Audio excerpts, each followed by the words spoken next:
Hey guys, this is Kaiju 2014-117. I'm sorry I haven't been uploading for quite a while, especially from the recent news that happened on Sunday. So I apologize that I wasn't able to upload this sooner.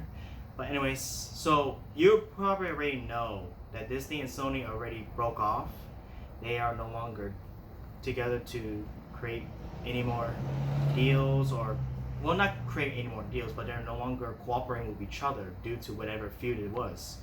And what does that mean for Spider-Man for the MCU? Well, Spider-Man is leaving the MCU, but they are going to continue the Spider-Man series.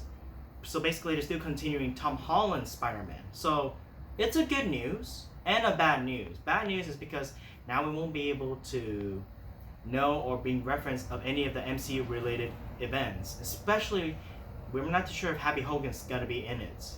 So we're not 100% sure if that's going to be a good thing or bad thing. So I'll talk about my thoughts in a moment. But let's talk about who am I siding. I'm still not siding with anyone, especially for Sony.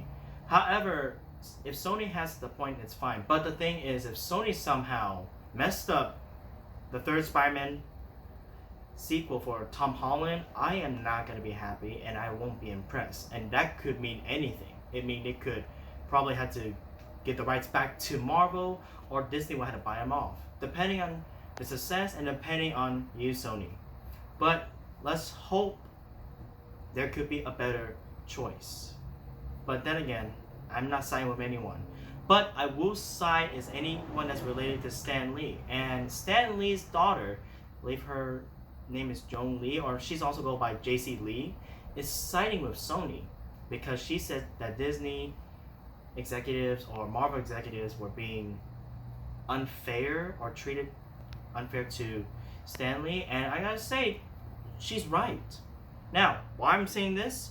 Now, for those who saw the re-release of Avengers Endgame, people say, okay, is it worth to watch? Most people say yes. To me, I say this. No! Why is that?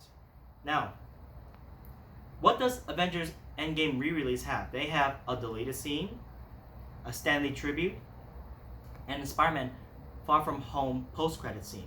Now, Spider-Man Far From Home post-credit scene could have been there at first, but it's okay. I mean, it's just only part of the beginning of it. And a deleted scene one, first of all, that is dumb because the deleted scene shows Hulk saving the people. Why is it dumb? It's not Hulk saving the people, or Professor Hulk as you call him, save the people, is how he's finished. He looks ugly. The CGI wasn't even finished. And they dare to re-release this? It's crazy. But the most insult is the Stan Lee tribute. Now, hear me out first. I'm not saying I hate Stan Lee tribute. I think it was a nice tribute. It was a hearted tribute. I will give it that. But one question. How come they didn't release it when they first released the Endgame? Right? When they first released the Endgame on April 26th, or the night before it was released, they will already show all the efforts and hard work that the people has done. But I did not see any thank you or for memory of Stan Lee. I already bought the DVD. I was looking over it. I may have missed it. If you guys do see it, please comment down below. Let me know where it is, because I have the one on DVD and trying to look for it on the credits. I can't seem to find it.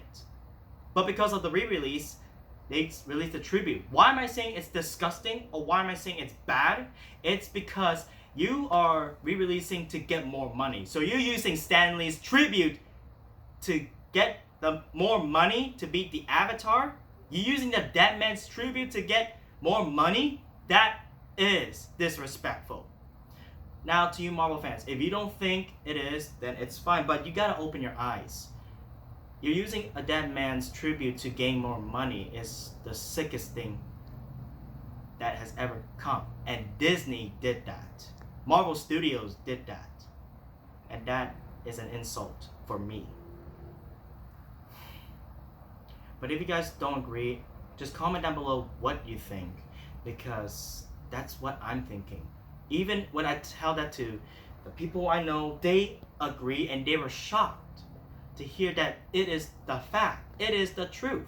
That is how companies do nowadays. They do whatever crazy stuff they're doing to make profit and to make us entertained. Seriously though.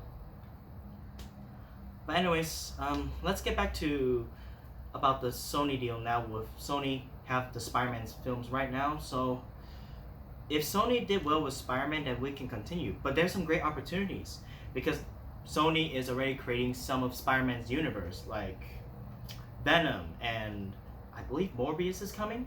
So that's an interesting thing, and maybe Craven's solo film. I'm not too sure, but with those now probably connecting to Spider-Man's universe, it could be possible. And it's a possible chance Tom Hardy's Venom will meet Tom Holland's Spider-Man. That's kind of funny, both Toms. But anyways, if that is the best way, then it should be probably a good idea. But then again, we have to see their success, and hopefully it will be successful. But if they started to, if Sony, if you are planning to reboot it again, sorry, that's a big no for me. But anyways, guys, comment down below, what do you think is right and wrong? Honestly, for me, whatever we do, people will say it's wrong. They're going to try to think it's right, but then again, to us, it's wrong. Not that we don't even know what is right and wrong anyways. But anyways, thank you so much for tuning into my video. The next video, we'll be discussing something a little special.